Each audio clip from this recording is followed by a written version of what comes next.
James Nagelhout.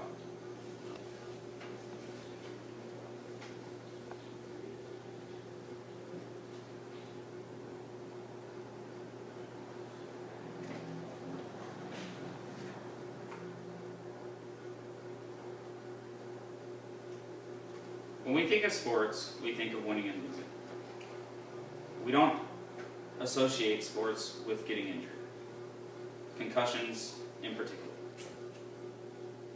What we have seen in the most recent years is big NFL stars committing suicide because of their concussions. But sports are actually safe. In 2012, the American Association of Neurological Surgeons reported there were 3.8 million head injuries in athletics. This was twice as many as in 2002. Did you know that Purdue did a study in 2013 with local high school athletes, and they found that heading a soccer ball creates up to 100 Gs. This is equivalent to a full-on hit or tackle in football. Every year, the Center of Disease Control and Prevention reports there are at least 135,000 head injuries that are taken care of in a hospital. There's way more than that actually happen, because the smallest hit, as I've just told you, can create a concussion. I'll never forget when I was in high school.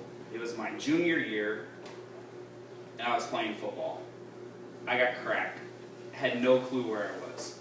All I can remember is going to the sideline and the trainer sitting there going, "Hey, what's for breakfast? What'd you eat?" "I don't know." That's what I said.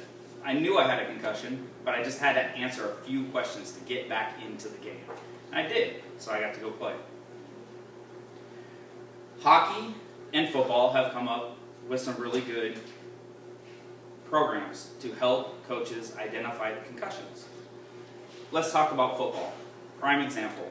Just in the recent years, they came up with this Heads Up program. What it does is it teaches coaches and volunteers how to tackle properly by keeping your head up. But what it also does is it helps teach these volunteers and coaches how to recognize concussions, so that when they're in a game, they can pull their kids out.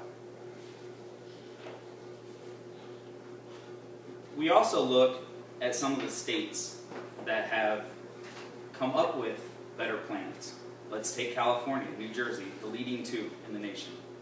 They've actually come up with a protocol that when you have a concussion, you're to sit.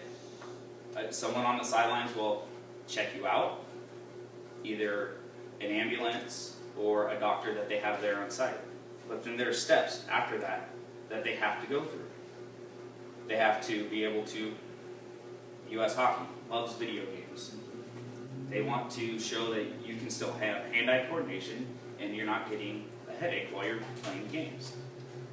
But also you have to go back to an actual physician.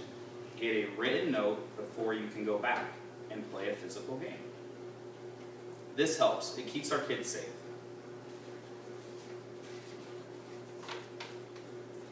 We've also seen in the last couple of years the University of North Carolina.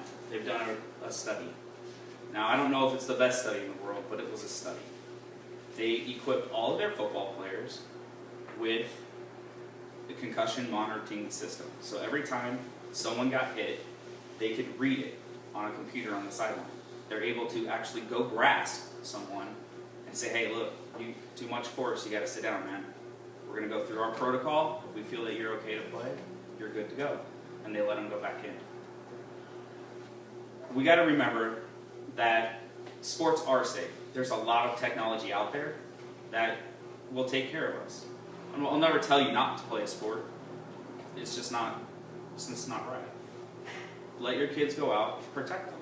If they feel woozy or they look like they may have a concussion or they complain to you, take care of it.